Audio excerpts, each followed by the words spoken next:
The wind clawed down from the north, dry and bitter, scraping over the bones of the land like it meant to peel the skin from every living thing left standing.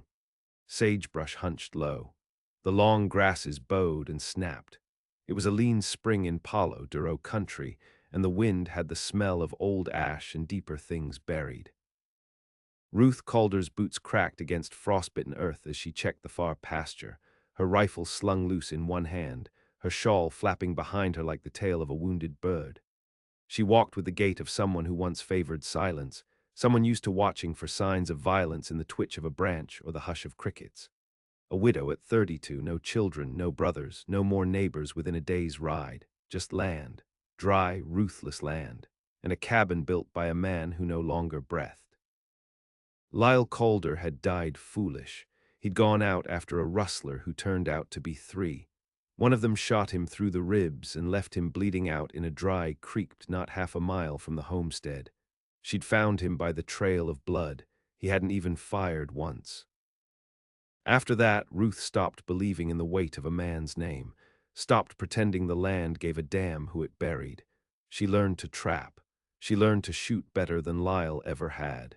She leaned into silence the way other women leaned into prayer. That morning she caught movement on the far ridge, not the twitch of cattle or a shadowed coyote. It was too slow, too staggered. She froze and squinted hard through the wind. A man on foot, limping.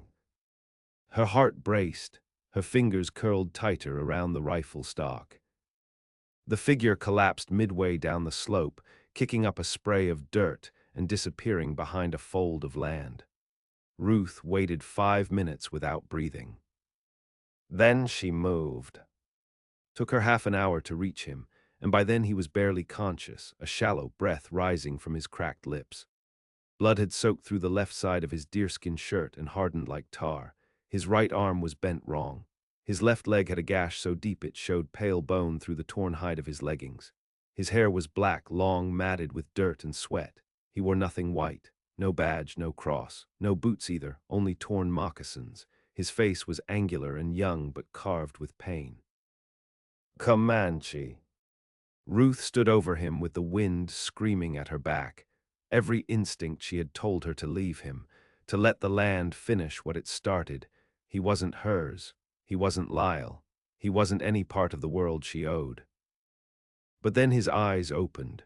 One flicker of black through the crust of blood and dust, and in them was something that didn't ask for help but expected no kindness. A man used to being left. She moved before thinking. Ruth lashed her rifle to her back and grabbed him under the arms.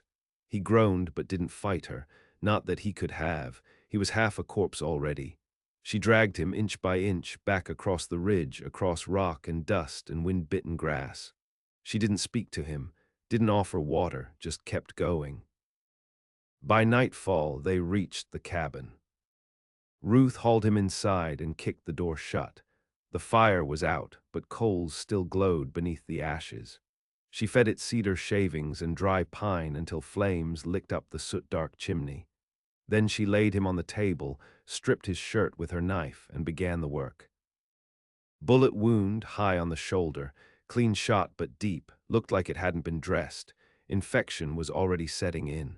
His arm had been broken clean through, poorly set with a bark splint. The leg was worse. A ragged knife wound, maybe inflicted in battle, maybe after. She boiled water, mixed vinegar with honey, and cleaned the wounds with care so rough it made him seize and bite down on the edge of the table. Still, he didn't cry out, only stared at her like she wasn't real, like the pain grounded him to the world more than her touch. She left him on the table and dragged out a cot from the back room, laid him on it, covered him with Lyle's old coat. Then she sat by the fire and watched until sleep claimed her. In the morning, he was still alive. He didn't speak, not that day, not the one after. But on the third, when she brought him a tin of boiled oats and set it beside him, he said one word. Why? She didn't answer. Maybe because she wasn't sure. Maybe because saying it aloud would crack something inside her she'd only just held together. Instead, she left him the oats and stepped back into the wind. His name, she would learn, was Tovey. She would hear it only once, weeks later, spoken quiet as breath. And she would not yet know that saving him had already sown a fracture in the path her life had taken, a split from which she could never return. She saved him because she could. But what came next would be what neither of them could have imagined. And the land would remember. By the time the spring rains came, he could sit up on his own. Ruth said nothing of it.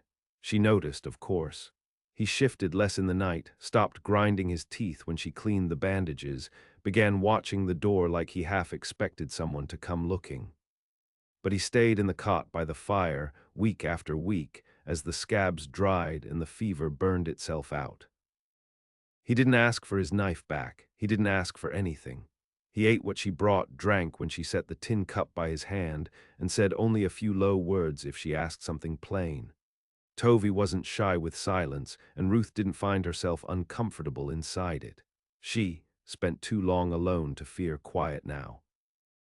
The storm came fast, washing the dry crust from the land and soaking deep into the broken gullies. The creek swelled overnight. Wind rattled the shutters and turned the grass to a sea of frantic motion. Ruth set out buckets to catch what she could. The roof leaked in one place.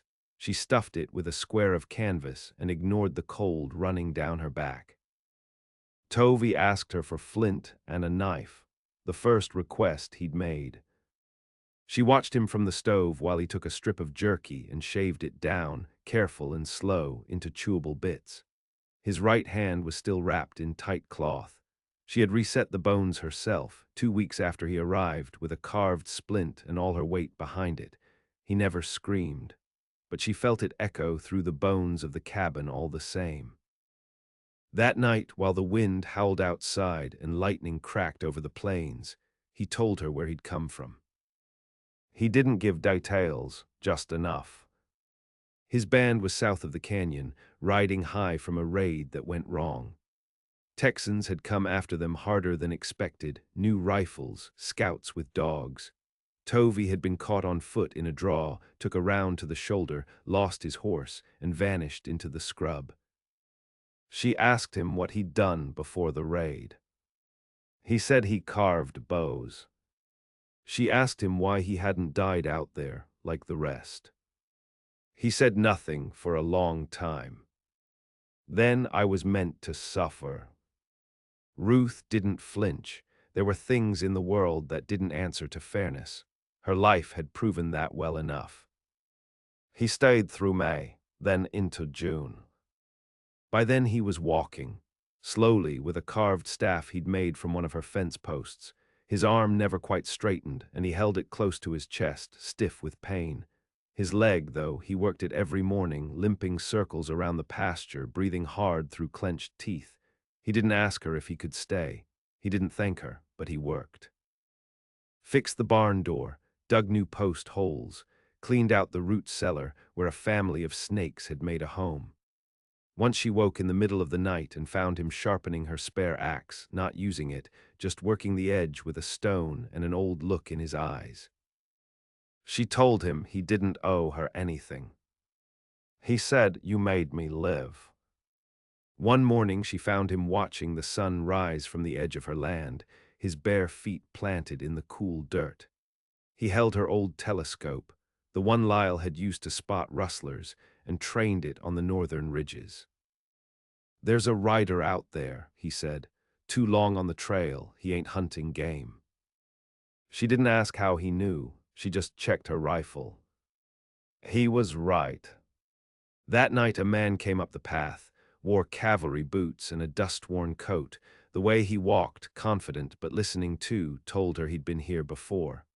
Ruth didn't recognize him, neither did Tovey, but the man smelled like trouble even before he knocked. Ruth opened the door with the rifle pointed low. He smiled like someone trying to remember your name before he shot you. "Evening, ma'am," Ruth called her. "I am." "Name's Elias Ward, ranger out of Fort Griffin. I'm tracking a Comanche raider come up through this way. Young, hurt, dangerous sort. You seen anything?" Tovey stood in the shadows behind her, holding nothing but still as stone. Ruth met the man's eyes. "No Comanche here," she said. "No raiders either, just me and the land." Elias narrowed his gaze, looked past her like he was trying to listen through walls. "You alone." She shrugged. "Does it matter?" He stepped forward, boots loud on the plank stoop. "Ma'am, this man I'm tracking, he cut up a ranch family just west of the Brazos. Left a boy bleeding in the yard. You see a trace of him, anything, you send word." She nodded. "I'll do that." He lingered. His eyes brushed the edge of the room where the fire had burned low and the cot stood empty. Then he tipped his hat and walked off into the dark. They didn't speak for a long time after the door shut. Finally, Tovey said, "He'll be back." "I know. You believe him about the family." Ruth watched the last sparks die in the fire pit. "I believe men tell stories to excuse what they're already set on doing." He looked at her, and in his face was something unspoken, not trust, not yet, but a shared recognition that they both knew what it was to be hunted, to be blamed for things beyond their reach. That night, Tovey didn't sleep on the cot. He sat outside, bare-legged in the dirt, watching the stars. Ruth joined him with her rifle across her knees and said nothing. By midsummer, the land had dried again. The grasses turned gold and sharp, the creek sank, and the man she'd saved began to change. He carved bows again, not just for himself. He started shaping cedar lengths for her too, wrapped sinew, taught her how to hold it so the arrow sat soft on the string. His hands moved slow, still stiff but sure. "Don't pull with your arms," he told her. "Pull from the back, let it snap clean." She wasn't a fast learner, but she was stubborn. In August, she made a shot clean through the eye socket of a prairie dog 200 paces out. He didn't smile, but he touched her wrist after and said, "Good." She felt it for days after, that touch, the quiet heat of it. The next rider didn't knock. He came at dusk, rifle raised, voice hard. Ruth and Tovey were in the pasture, checking fence line. She saw the glint of his scope a second before the shot cracked past her shoulder and shattered the post beside her. She dropped and rolled, came up with her rifle and fired back. Missed. Tovey was gone. Then she heard it, the war cry, high, sharp, close. And then the rider screamed. She found him half crushed beneath his horse, Tovey standing over him with Ruth's axe buried deep in the man's thigh. Blood sprayed from the severed artery. The man tried to curse, but all that came out was a gargle. Tovey didn't move. Ruth looked down at him. "You know who he is." Tovey shook his head. "Wrong horse, wrong bullets, not ranger. Still wanted you dead. Most men do." She pulled the axe free and cleaned it in the grass. The next morning they burned the body. No questions, no talk. It was too late for innocence. Too late for turning back. She had saved a dying Comanche. And now she was part of his world. By the time the first frost kissed the canyon rim, they had built a new smokehouse together. The old one had caved in late August, when a mule deer buck staggered into its side, blind with heat and rot. Ruth slit its throat where it stood and smoked the meat for 6 days straight, but the shed never stood again. Tovey said nothing when it fell. He just cut new beams from a stand of cottonwood and set to digging new foundation. They didn't speak much that fall, but their silence changed shape. It became something shared, like a blanket passed back and forth in the night. When she brought him coffee in the morning, he took it with a nod. When he worked the horses, she watched for his limp and handed him the tack without being asked. They never touched, not in the way men and women were known to touch, but the space between them softened, like something old had been forgiven without needing to be named. On the last day of October, Ruth came down with a fever. She tried to work through it, chopping wood, boiling beans, mending a torn hem, but her hands shook too hard. She collapsed beside the stove as the water boiled over. Tovey carried her to bed. He stripped the soaked clothes from her back and wrapped her in hides, stoked the fire high.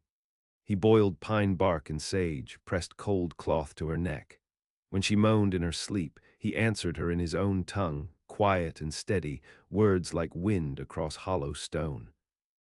She woke 2 days later to the sound of chopping. He was outside, bare-chested in the snow, splitting logs with the old axe. She watched him from the window, weak but awake, and something in her ached that hadn't stirred in years. She whispered, Lyle never would have done that, and then hated herself for saying it. That winter came early and hard. Drifts reached the windowsills. The creek froze deep enough to walk across. A coyote pack moved in and circled the house at night, drawn by the smell of jerky and smoked marrow bones. Ruth shot two and dragged them into the woods to keep the others wary. Tovey began fletching arrows again. He used crow feathers, bone tips, sinew. She watched his hands while he worked. They never trembled, not even when he had to hammer the points in with a rock. One night he found her outside, staring up at the moon with a pistol in her hand. Her hair was loose, her face drawn tight as a snare wire. "You thinking of dying?" he asked. She didn't look at him. "I was thinking of my sister." He waited. "She died during the fever back in Missouri. I was 12, watched her melt. Then they buried her in a hole not deep enough to keep out the dogs. After that, Mama stopped looking at us. Papa drank himself blind. I ran west when I was 16 with a man who said I was strong for a girl. That man was Lyle." Tovey didn't offer comfort. Just said he died weak. She nodded. "You didn't." "No," she said, "I didn't." That was the first time he reached out. Not with words, but with his hand, rough and warm on her wrist. The second touch between them. And the first that stayed after it was gone. In late January, Ruth found the mark carved into the side of her barn. It was faint at an angle, a shallow crescent flanked by 3 lines. Not paint, knife work. Old Comanche trail sign, though she didn't know the full meaning of it. When she showed it to Tovey, his eyes darkened. "They marked this place," he said. "For what?" He stared into the middle distance. "Not them, not my people. Scavengers. Whites who dress in skins, speak half our tongue, steal what we won't give. They saw the smoke, or the meat hanging, marked you for return." "When?" "Soon." They dug pits that night, set spikes in the snow, tied snares from gut string, left a mule corpse half buried in the bluff to bait them. She checked her rifles, cleaned each one with oil and cloth, lined bullets in rows along the table. Tovey made 2 war clubs from ironwood, short, heavy, scarred with notches. They didn't sleep, not together, but not apart either. The attack came at dusk 3 days later. 4 men, half drunk and laughing, came up the slope with torches. One had an old saber tied to his belt. Another wore a buffalo robe with cavalry stripes sewn down the arm. They didn't see the first pit until the lead man screamed and vanished. The others stopped, confused. That's when Ruth shot the second. Tovey ran straight into the third, slammed the club into his chest, broke ribs like brittle twigs. The last man turned and ran. Ruth dropped him with a shot to the spine. He hit the snow with a thud and never rose. Afterward they said nothing, burned the bodies, buried the pieces too small to carry. Ruth watched the flames catch the robe and the saber. Tovey carved new signs into the snow, marked the land as cursed. No one came again for weeks. The cold deepened, the firewood dwindled. But in the hush between storms, Ruth found herself listening for his breath in the dark. One night, as February clawed its way across the canyon, she found him staring at her while she slept. She sat up, heart still heavy with some nightmare she couldn't name. He didn't look away. I dreamed you died, he said. Did I scream? No, you just turned to ash. She looked at him for a long time, then said, That's not how I'll go. He nodded, I know. Then lay down beside her on the floorboards, between the stove and the rifle rack. And slept. Together but not yet touching. Spring broke them open. Rains came again, softer this time. The land greened, birds returned. Ruth planted corn in rows so clean they could have been drawn by compass. Tovey built a smoke pit lined with clay and river stones. They butchered a cow together, shared the meat. At night, they sat under the stars, not speaking, just listening to wind and fire and coyotes in the distance. But the silence no longer felt like a wound. One night, while sharpening her knife, Ruth asked, If you died that day on the ridge, would someone have come for your body? No. No woman, no mother. He shook his head. Mother gone when I was small, sister taken by whites. My wife, she died giving birth. I burned her alone. Ruth stared at the fire. Then said, I hated Lyle's funeral. Men came just to stare. They said things like, he was brave, but what they meant was, he was stupid. I wanted to bury him without a word, but I said the prayer. Tovey didn't answer. She looked at him then and saw something raw in his eyes. He said, You saved me, but it wasn't for mercy. No, you were ready to be changed. I was. And now.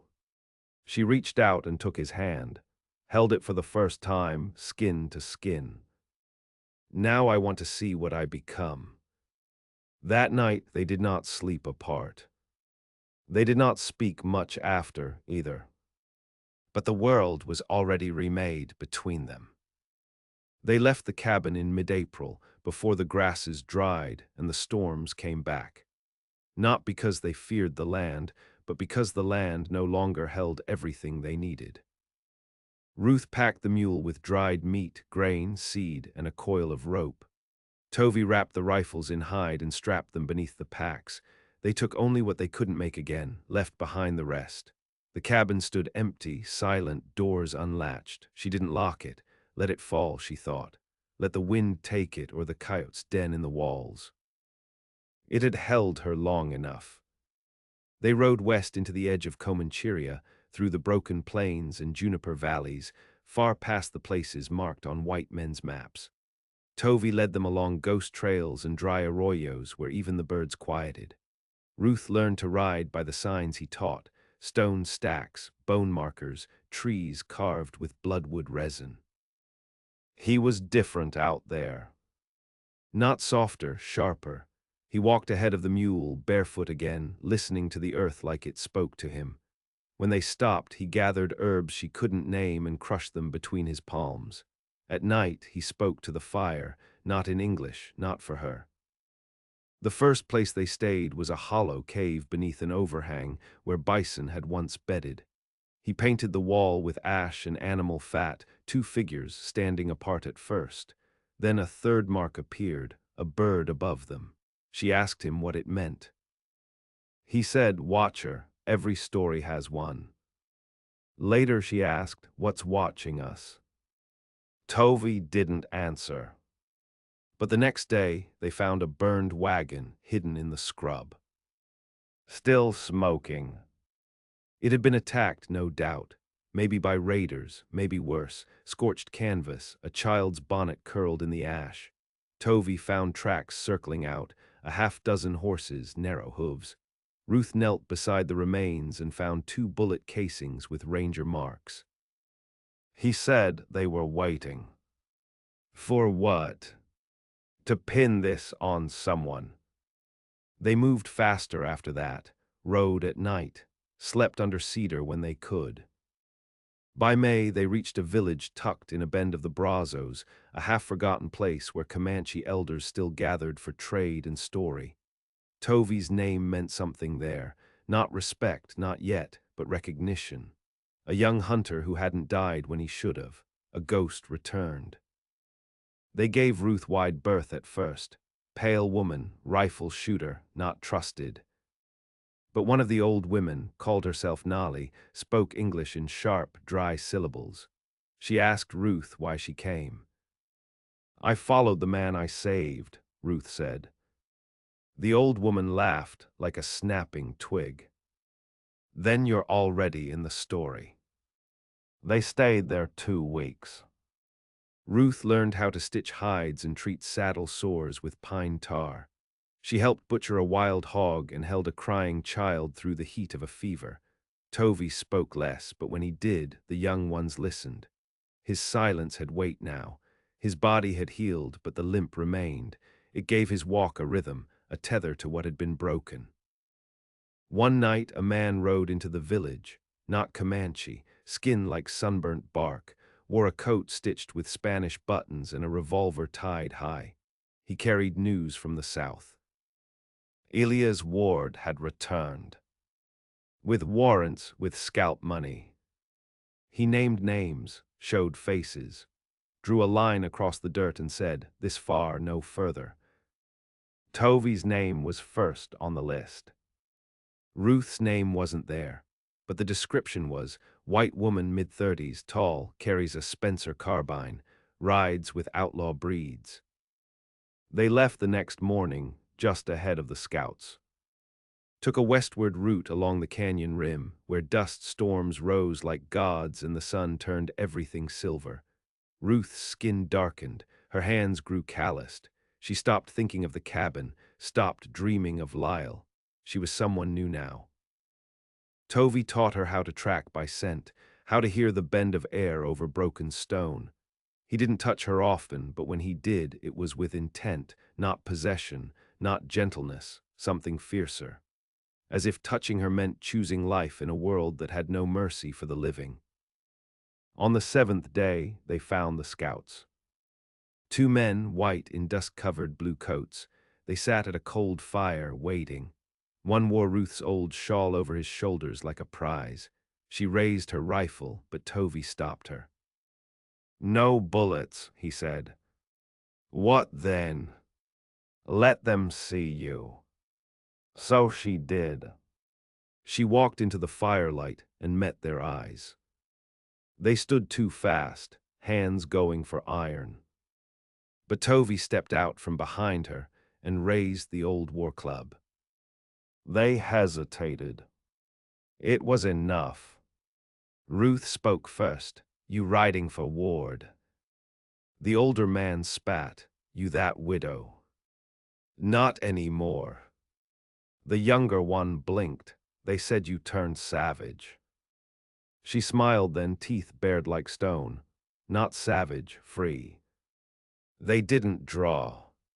And she didn't kill them. But the message was sent. They would return to Ward, and Ward would come. So they went north.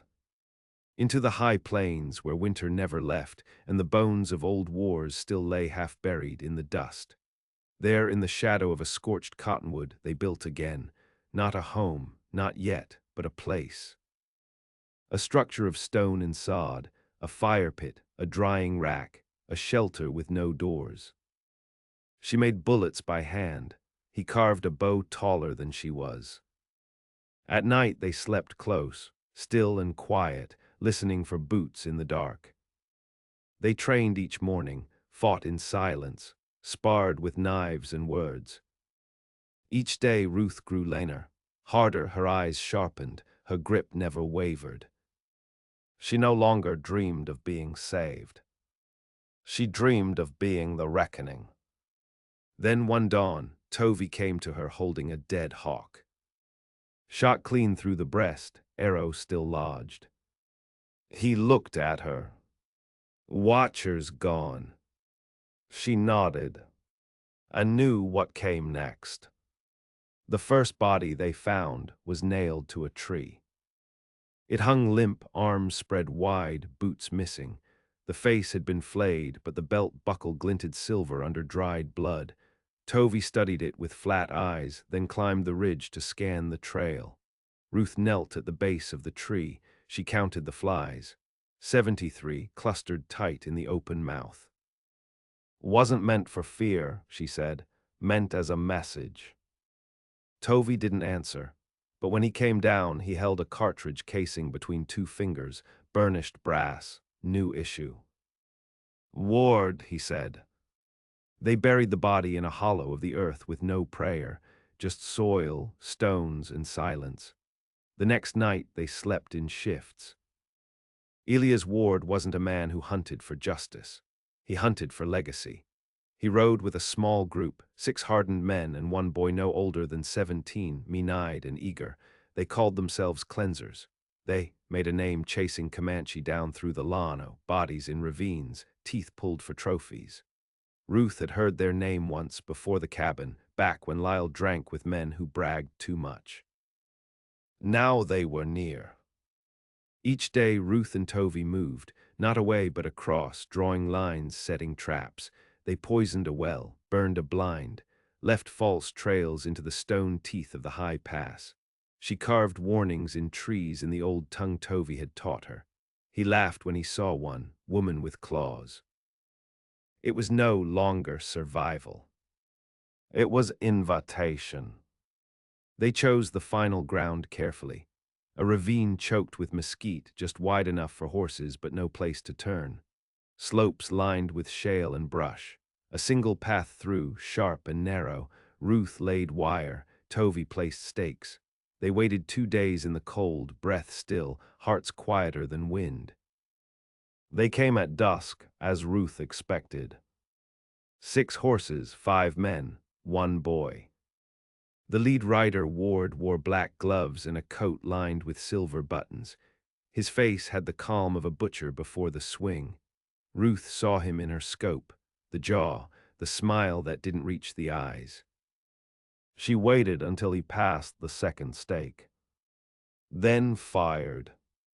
The boy fell first, throat gone. 2 more reared back, rifles up. The wire snapped a horse's leg, screaming. Hooves. Tovey rose from the shale, bow raised, and sent an arrow straight through a rider's eye. One turned and ran. Ruth dropped him before he cleared the ravine. Then there was silence. Ward stood alone. Blood on his boots, one arm limp. He didn't raise his weapon, just looked up where Ruth stood in the rocks. "You her," he called. "I am. You know who he is. I know who you are." Ward smiled like a man about to play his last card. He killed a boy outside Sweetwater, 12 years old, carved a cross on his chest. Tovey stepped beside her. "No," he said, "that was your man, left me for dead beside him." Ruth stared down. "All those years," she said, "all those names you ruined just to make yourself clean."